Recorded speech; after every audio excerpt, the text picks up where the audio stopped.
I'm the Recovery Ronin, and I'm making this video in a response to a video I made. When I read the comment to my wife, I cried. I mean, honestly, that's not saying a lot. I cry all the time. I am the crier in the relationship. I'm extremely passionate about trying to be my best self, about how much I care about my community, my society, especially people who have been through similar things, people with tons of trauma, serious addiction, mental health. You know, being born addicted to heroin to the most loving, caring person I ever met, my mother, and being told the only reason why they didn't abort me is because I was the first thing besides heroin that ever eased my mother's suffering. To this day, as a clinician for 12 years, 10 letters after my name, I do not have a college education. I don't have a bunch of framed degrees behind me to tell me how much of an authority I am or how righteous I am in my ideas. I express and I explore and I constantly grow. Right. I even just recently decided I'm not going to call addiction a disease anymore, even though like definitionally it's more of a disorder. I'm more interested in what it is than in what we name it and trying to understand it, and especially moving away from thinking it's a choice. And when I read this comment, I say all the time when I tell my story that I was homeless over 10 years, that I relapsed over 200 times, that I was a hardcore IV drug user, that I used 21 gauge needles when I got the money because I couldn't get enough heroin in a regular one. You know, I worked 40 to 60 hours a week to support my habit, even when I was homeless. I was all alone for a very long time. I have a spinal disorder, which has been the biggest challenge of my life because it's something nobody can see, but it causes me constant pain. I've never slept through a night in my entire life. I never sleep more than 3 hours because I wake up my whole body screaming in pain every night, my entire life, multiple times. And it's not the pain. And when I talk about my story, right, so much of what I went through the rare times when I go into details about my story, it feels like I'm telling somebody else's story. It feels like I'm lying because I'm so emotionally disconnected from so much of it because I've changed so much and, it was long ago. But there's one thing I always say that I never forget: what it's like to feel like the loneliest person on earth. And when I read this person's comment, it's absolutely what I registered with and why I cried, because I know the desperation he feels right now and the lack of trust, belief, worth that he's experiencing, right? He said he's on subs. And one of my many big issues with, again, not with the program. I believe in all the programs, all the cognitive, all the behavioral, all the 12-step stuff, all the Dharma refuge, smart recovery. In practice, all of it has incredible efficacy. I never argue about that. I think the 12-step is the best context for change humans have ever developed it, especially for addicts and alcoholics. My issue is never with the program. It's with the gatekeeping and the stubborn, narcissistic, self-righteous, Dunning-Kruger effect of so much of the modern ego. And again, I understand the people. It's this wall of defensiveness that is so ignorant in nature, and the only thing that outweighs its ignorance is its arrogance. And I'll give you a perfect example. Medically assisted treatment, the fact that this guy is on subs, unless he lives in like California or something. I know if he happen, I live in the capital of recovery down here in South Florida. I live in Palm Beach County, the capital of recovery for the world, right? Last I heard, there's over 10,000 sober homes in Palm Beach County. It's the second largest business. COVID made it the second. It was the third, the treatment industry. And I know down here, if you go to a meeting and you say you were on medically assisted treatment, you will be shunned aggressively. I have had friends die, even though they were doing great, whether on methadone or Suboxone or Subutex, and they got their lives back together. And the people I know in recovery would ride their fucking ass. You're not really clean. You can't really do the steps. You shouldn't really be coming to meetings. They wouldn't even let him in my fucking step study group. People won't sponsor while they're like the moral authority. And the crazy thing is, guess what the program says? Do you care at all what the truth is? It's the self-righteousness. I literally sat next to my first sponsor in a meeting after we lost a dear friend. And he's telling people at this meeting that all this stuff, medically assisted treatment about marijuana means it's bullshit. You're not really clean. You shouldn't really be going to meetings because you can't get spiritual connection. And first of all, man, you're the exact same person you were 24 years ago. None of us have moral authority to tell others what to do. Yeah, I know I'm being a hypocrite. I'm judging people for how judging they are. I'm very aware, right? The difference between me and most people is I know that I'm full of shit and that I'm constantly growing, but I still express myself because I have to. I am the recovery Ronin. I was born to be this. Understand, this isn't some validation seeking thing for me. I don't care about your likes. I don't care about your subscriptions. I care about my voice making a difference because I have figured some shit out. Because I've critically thought these things that it appears nobody else has, or very few of us have. I have found consistency. It doesn't make me better than anybody. If anything, the confidence I have earned does the opposite. It makes me feel so humble. The sense I get, like the group I ran today, they trust me. They honor me. They really listen. It sounds so fucking narcissistic to say, but how many times I get told that clients get more out of my group than anything else? Because I'm a truth seeker. I am not the arbiter. I am not here to tell everybody what is and what isn't. I don't fucking know. I am a seeker. And again, as I just said, I'm recently changing how I even talk about addiction, whether it's a disease or a disorder, because I'm constantly evolving, constantly learning, constantly changing. That's what I'm here to do, is to evolve, not be right, not defend my ideas, to seek and to allow this passionate, obsessive journey I've always been on of understanding human consciousness and behavior to have service in this world. I will change the world. I already have.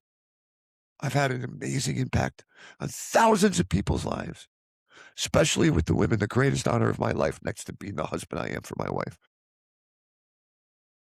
That thousands of women have trusted me with their heart, with their pain, and allowed me to be present and help guide them in a space to the beginning of their awakening. This doesn't make me feel better than anybody. It's the opposite. I learned what humility is only when I started getting confidence. And with our recovery community who weaponizes our ignorance against people on medically assisted treatment, the NA book, the basic text of Narcotics Anonymous, and the AA Big Book of Alcoholics Anonymous are radically in support of medically assisted treatment. They put out Bulletin 18, the World Organization, they put out Bullet 20 and 25. The program is supportive. The only requirement for membership is a desire. And there is a difference between substance replacement and symptoms management. People that use medically assisted treatment appropriately do the same thing every one of us does. It's just different than yours. Maybe you use steroids in the gym. Maybe you use prostitution, sex, pornography, gambling, food, work, laziness, whatever it is to manage your symptoms, whatever you use in the objective world to manage emotional distress, you are managing symptoms. That is what every medication that has ever been built, basically, is for. Certainly what medically assisted treatment is for. Look, if somebody's nodding out for months, that's not symptoms management. That's substance replacement. And yes, we should judge that, right? And I'm not saying we should put them down, but we should be able to have honest conversations. We should be able to seek truth. And when I lost a friend because they were doing great after years of relapsing and they came in on medically assisted treatment, a small dose of methadone, and everybody gave them shit and they wanted to get off it, right? Because again, we believe that we can't have our true spiritual awakening, even if on 5 milligrams of methadone, which I completely disagree with. Everybody's experience is unique. How the fuck am I supposed to know what can or cannot allow somebody to have spiritual awakening as far as medications go? Get the fuck out of here, man. Oh, because you didn't need it, because you didn't do it, get the fuck out of here. And this person came in and, she decided to get off it, mostly because she wanted to and to make everybody happy. And yes, I went to her funeral 2 months later. Very, very close friend of mine. I was very upset about this. And when I brought it up to the man sitting next to me who was giving people shit at this meeting, I said, hey, man, I really wish you would read something on this, just one page of information, because it is hurting people. He started screaming at me and he told me, if it works, why is the government getting rid of all that? I'm like, what? Bro, you're a roofer. I'm a clinician. I work in this industry. That's not true. I don't know what you heard, but you need to stop listening to stupid fucking people." And he screamed at me and told me he saw it on television and he's done talking about it. So he's not interested in changing his opinion, like most people. The vast majority of adults in America are so righteous, you can't even have a meaningful conversation with them if you disagree on a point. They will only get emotional and start yelling at you, insulting you. They have no capacity to challenge their own arrogance. And again, I call this ideological personality disorder. But, anyways, I got curious. What are you talking about that you saw on television? So I asked him questions and I went and researched it. What he saw was a few years ago, Congress tried to make access to these medications more universal and easier. They tried to remove the class that doctors need to take. So they need to take between like a 6 and an 18-hour course to prescribe medically assisted treatment medications. And they tried to get rid of that so every physician everywhere can prescribe them. And it was going to pass by a long shot. Then some advocacy group got involved and it wound up failing by like a vote or two. He saw that. And mind you, we have been quadrupling funding in medically assisted treatment. Because guess what, recovery community? That is many-fold more effective than abstinence-based recovery. Whether you like to admit it or not, I don't give a fuck. Facts are facts.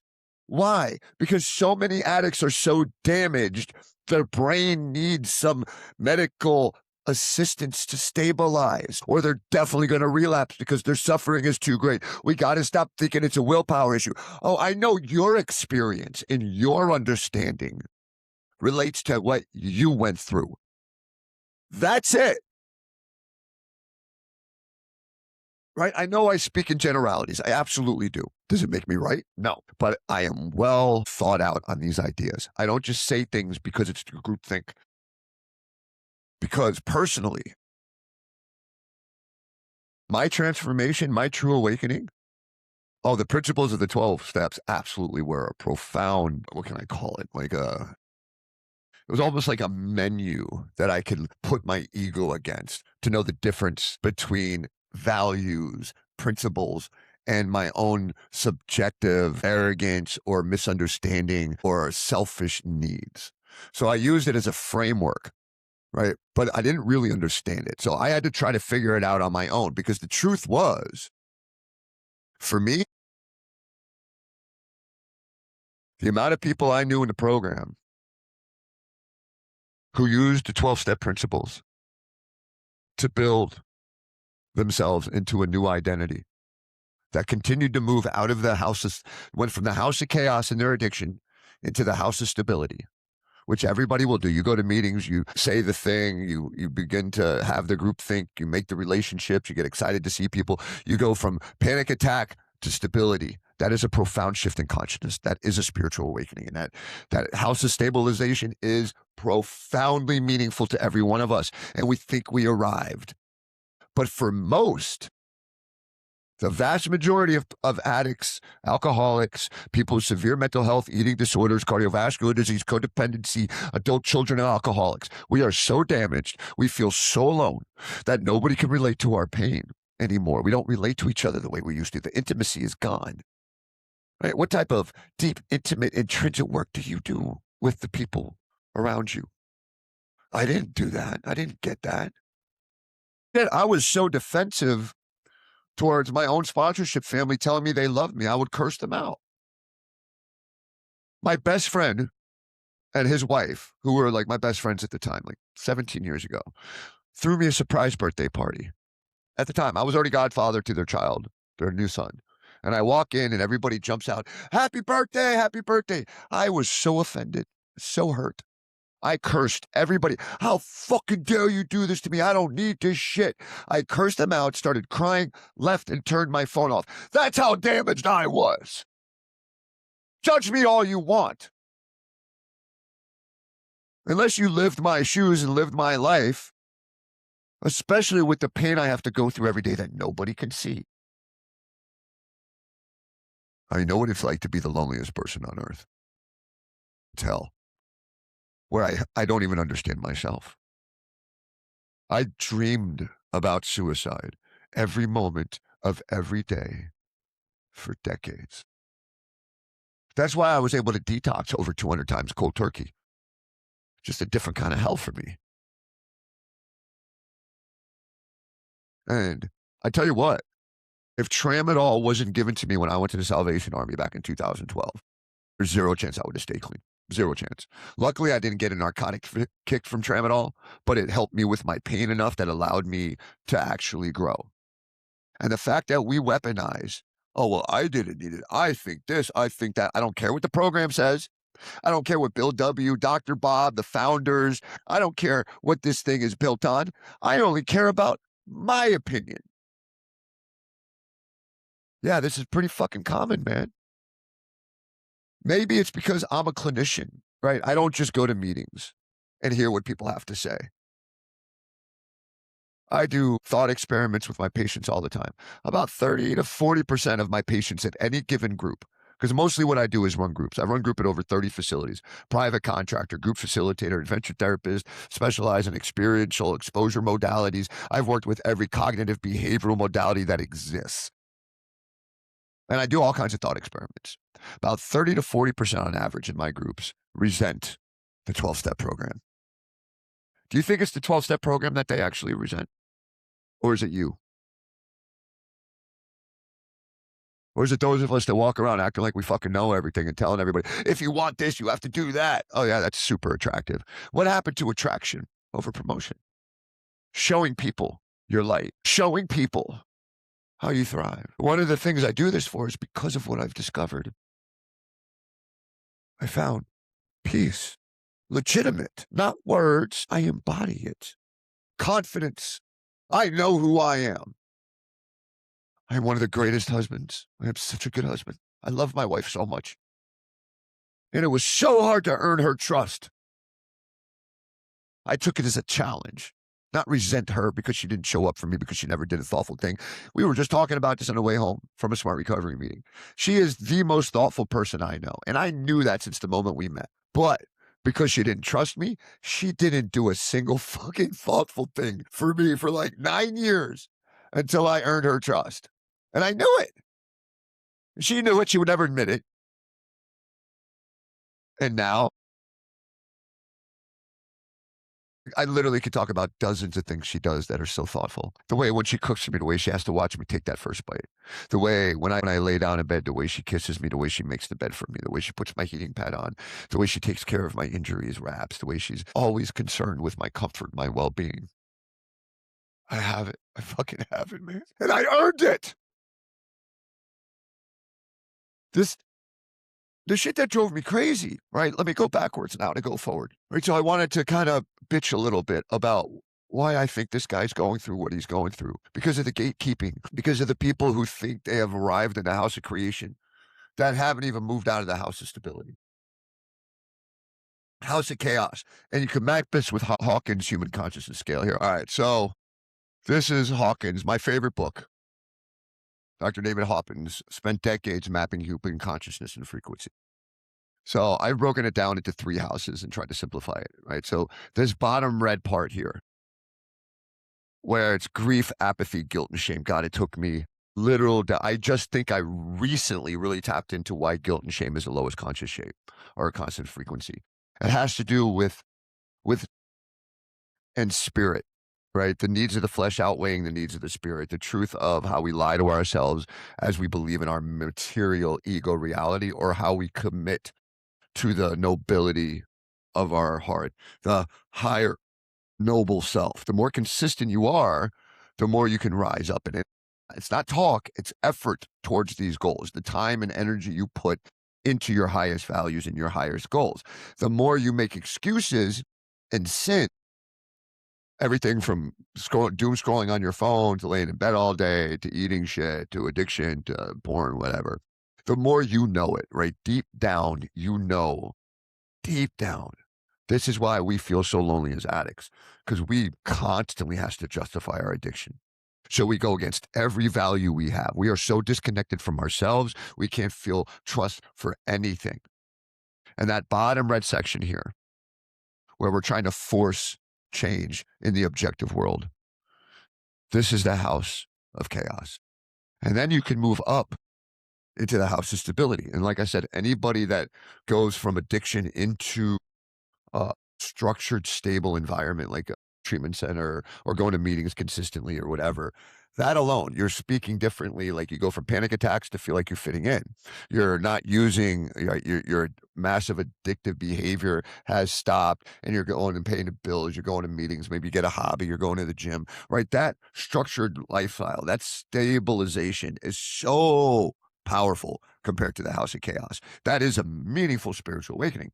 That was supposed to be where we start using the spiritual principles to get honest with ourselves. We think honesty is about the addictive behavior. Again, that's preschool honesty, absolute preschool.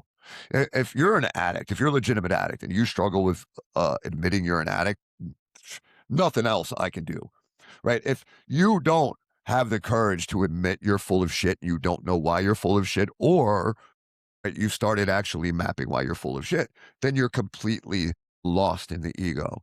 And once you start moving really out of the house of stability into the house of creation, this is where everything comes.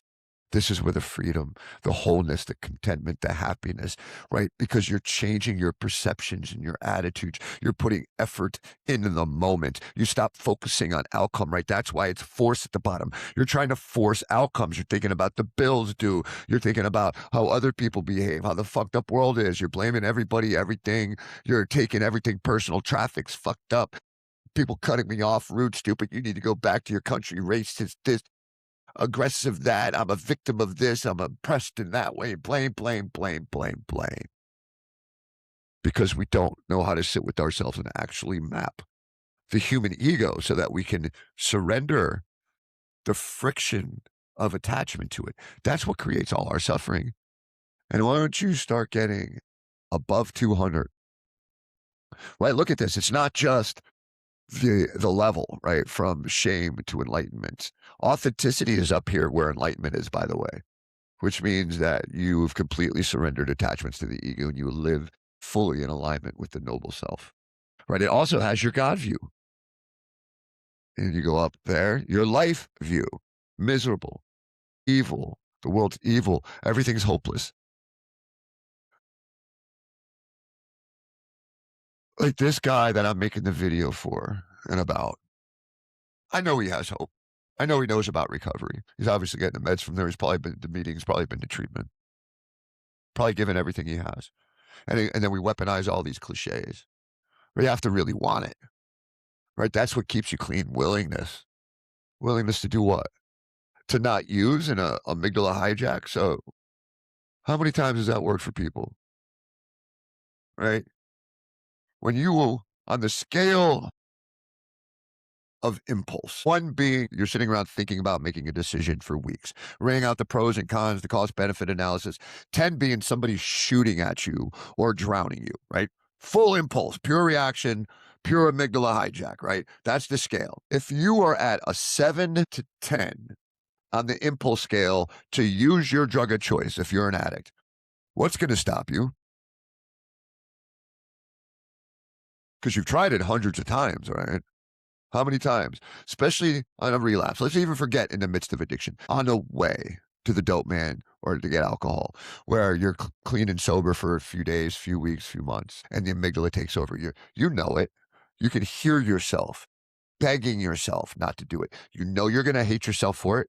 You know it's going to cost you plenty. You're going to make a loved one cry. Shit, you might lose your kids over this. You might lose your job, your place to live, your car. There's going to be a direct, serious consequence. You try to make excuses in your head. Well, if I go drink in the parking lot and I come home late, maybe I can make up the... And you know, nah, I'm fucked. I'm fucked if I don't turn around right now. How many times you turn around? This is what pisses me the fuck off. Something we've all experienced thousands of times, trying to play the tape through in those moments. Never works. 1 in a million. I did it, I think, twice. My first time in recovery, and I was about drinking, going to a bar, and I don't even drink. The second one, God, I turned around on my way to the dope, man. I was like, I did it. I got high like 3 hours later because it wouldn't stop. It wouldn't stop. It wouldn't stop. I had to. Right? That's my addiction. And the funny thing is, you know how many fucking hundreds of thousands of people I've done this experiment with? None of them turn around. Most I've ever had anybody say was 2 out of hundreds of times going to use knowing you don't want to. So why do we pretend that's a thing? Why do we judge people that they didn't want it enough, they didn't suffer enough, they didn't hit their bottom enough, and then we don't even give them real solutions anymore, right? How much do you go to meetings about the efficacy of the deep intrinsic work of the principles of the steps? How many people do you know that have consistency, that even know what honesty is? This took me 17, 16 fucking years to begin to understand what honesty is. I thought honesty, and I knew I didn't know. And I thought it was about getting honest that I was an addict. I'm like, really? And maybe that was true in like the 40s, 50s, 60s when addiction was looked down upon so much, right? Alcoholics, we were giving them frontal lobotomies. Nobody wanted to admit they were an alcoholic. We thought you were the lowest scum on earth because that's what it looks like. It looks like a choice. Feels like a choice. Right? We were literally ripping their prefrontal lobe out of their eye socket. That was a medical protocol. Then we discovered, oh shit, an addict craving a behavior doesn't look like a choice. We know what parts of the brain activate when a person is in choice mode. We know what part of the brain activates when a person is in survival mode, an extreme state. Addict craving a substance or an addictive behavior, whatever it is, looks like somebody being shot at, being drowned, starving to death, dying of thirst. It is not a choice. So we come into recovery, and these principles were supposed to be something we started to be accountable to. Honesty. You want to know how I lied to myself? God, I could talk about this all day. That traffic is stressful. That work is hard. That I'm a victim.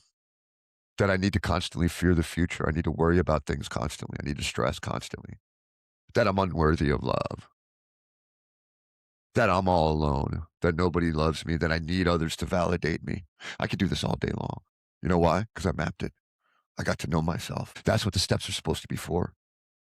Going up that conscious scale that I showed you earlier. And now we just think it's a fucking social club. And I am not Dr. Bob. I am not Bill W. I am not Wally P. Gary K might be as loud as I am if you ever met that guy. God, that dude's got the best story ever. But anyways, these are like the best voices that I've ever researched in my lifetime about understanding Alcoholics Anonymous, the 12-step program, Narcotics Anonymous. And I am repeating what they said. But I will not be as nice as they did because nobody listened.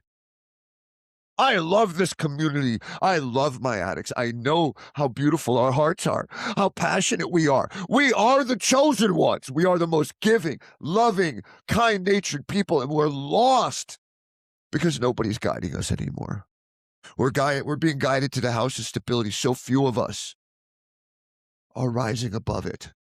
Not in words, in projections, in performance, in embodiment.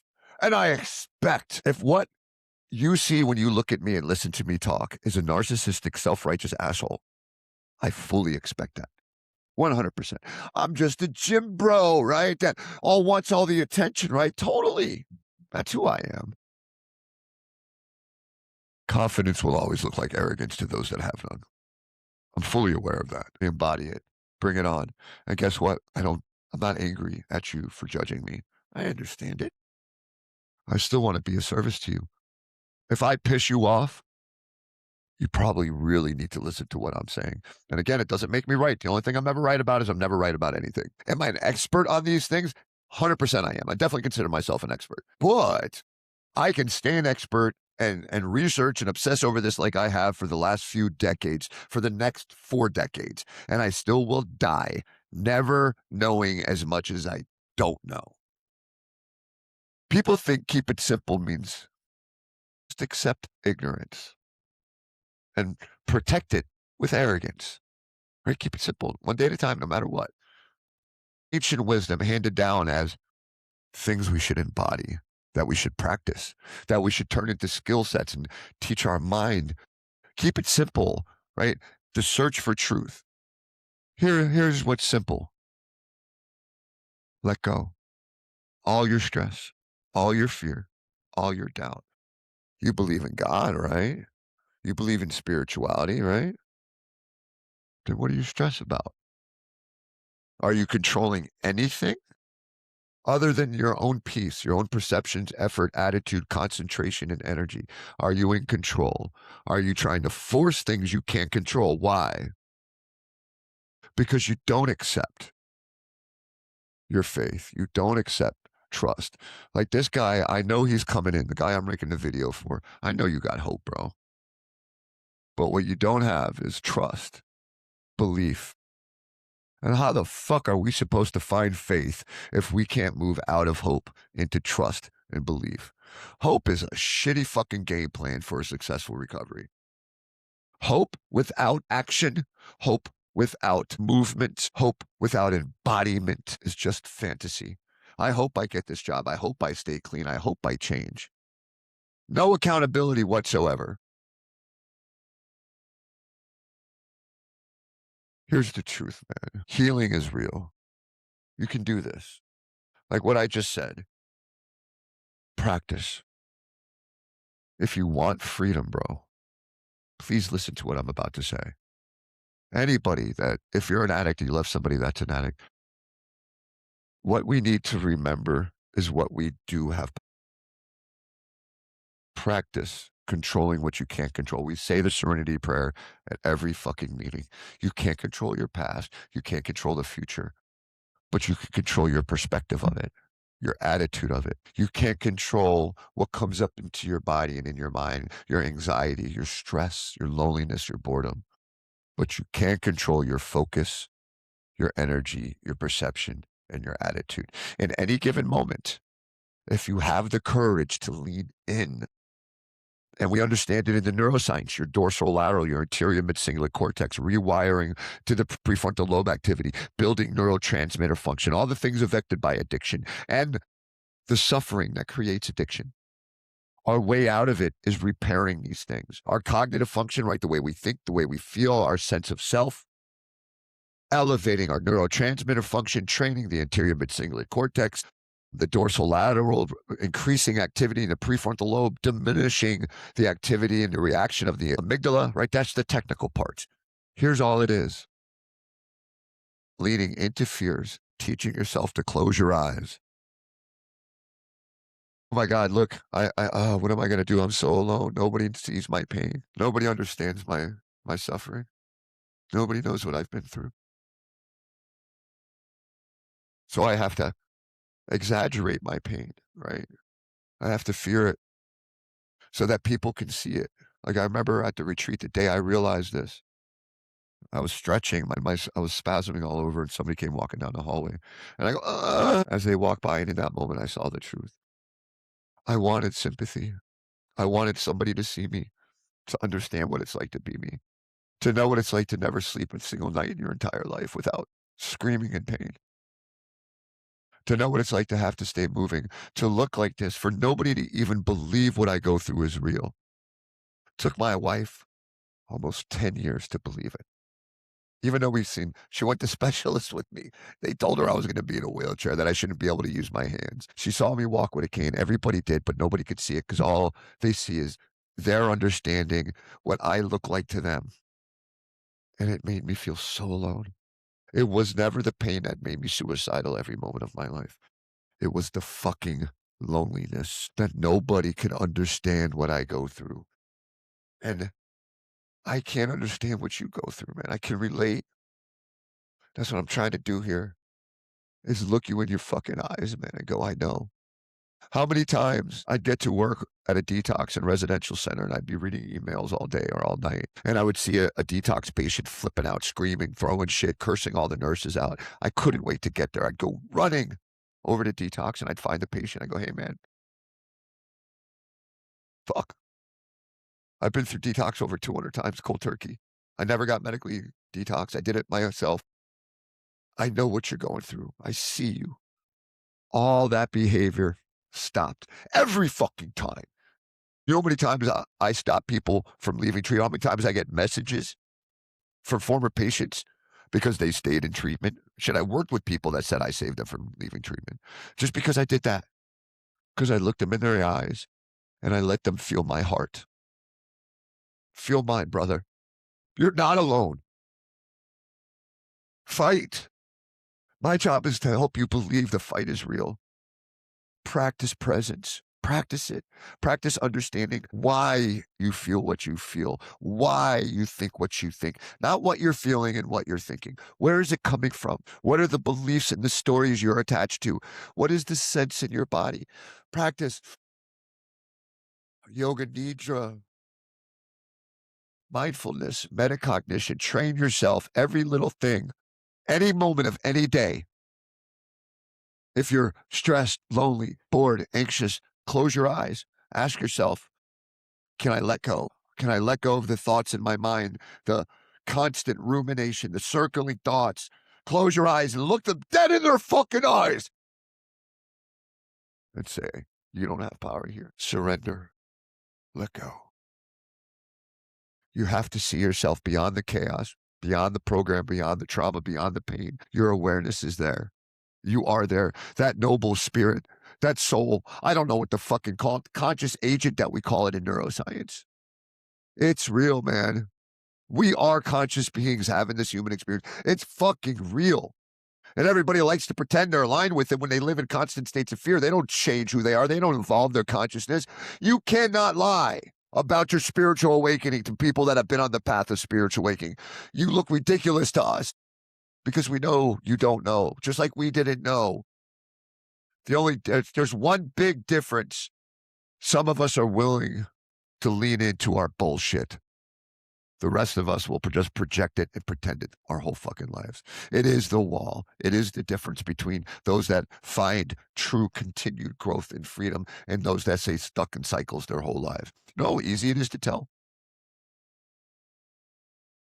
We live in a society, again, because we're so distracted, so overwhelmed, so conditioned, such dopamine-rich environment, so lack of grounding in spiritual values. We don't know who we are anymore. This is how you tell. The vast majority of adults in Western civilization, whatever healthy behaviors they have in their early 20s, whatever unhealthy behaviors they have in their early 20s, most likely will never change consistently the rest of their lives. You'll see slow movements, little bits here and there. You'll see effort in it, right? They'll try to eat better, try to drink more water, try to learn to exercise differently, try to meditate, try to practice breath work, try to stop eating snacks, try to stop eating sweets, try to stop the addictive behavior. But usually they just cycle the rest of their lives. Nothing gets consistent because they're still controlled by the stories they tell themselves. And they don't have the courage. It's like I try to describe it to a patient today like this. This is how I see it in my mind. My true self, the noble spirit, the noble self, the higher spirit, the soul, I don't fucking know. Man. The term I like to call is the nobility in my heart because I feel it. It's like this driving passion to be my greatest self deep within me. And it's been there my whole life. But then it's stuck in this wall, completely encompassed. And every brick in that wall is a story that I tell myself. The mortar that holds it together, that keeps me stuck behind it, is my fear. And I stay stuck in it. And I'm trying to live a rich, full life, still trapped completely behind this wall. Until one day, I see it. I name it. I map it. I understand it. I have the courage to notice I'm behind this wall. And then I start asking, what brick is this? What fear is this? And as I get to know the wall, I go, wait, this is bullshit. I take that brick out. I take this brick out. I start to believe in myself. I start to believe life is more than what other people think, than what I have, than what I possess, than living in constant stress and anxiety. I don't have stresses, man, not consistently. A real stress is when I'm in danger, my wife is in danger, something imminent is happening in my life. Do I have stress responses when I think about being behind on bills or when I first see traffic? Yeah. The difference is I'm not behind the wall anymore. The wall's still there. But when it presents itself, oh, fuck, here we go. Traffic again on the way home. All these snowbirds. My next thought is, what a great opportunity to practice peace. So I focus, I concentrate, I control my energy. Breath is energy. My consciousness reacts to the sense in my body, the thoughts of my mind. I put on some binaural beats and I use the traffic to better myself. I see a line at the grocery store. I stub my toe. I spill my coffee. My boss is being an asshole. Everything is a repetition to become. That is the journey, becoming, awakening. rising up the conscious scale. What the fuck you think the steps are for? The crazy thing is most people when I ask today, I have asked a lot of people in long-term recovery, this is so fucked up. What are the steps for? Like, and I ask, hey, what do you think the steps are for? It's a blueprint to live a structured life. Like what? It's a way to stay clean and sober. What? Relapse is part of the process. It was supposed to be. We just forgot that because we don't really believe in transformation anymore. We don't really believe in spiritual awakening. So we don't even judge spiritual awakening. We don't remember what the key tags and chips are for. They're supposed to be time invested in conscious living and spiritual awakening. Because most people don't do that, we lowered the bar, moved the goalpost all the way down to hell. Now it's just not using. And I don't give a shit about relapse. I don't care. I would rather relapse once every 6 months for the rest of my life and keep growing spiritually, keep growing emotionally, than stay clean the rest of my life and never grow. It's not even fucking close. It's 1,000 to 1. I don't give a fuck. I don't live in fear of relapse. I don't care. I am not fighting heroin. Heroin's not going to change no matter how much I fight it. I was fighting my ego, my thoughts, my feelings, my impulses, my brain pathology and chemistry, my closed heart wall, the repressed emotions in my body. That's what I was at war with. The stories I told myself, how much I believed in them, how much of an identity they created that I'm just a fucking homeless junkie. I am unworthy of this world.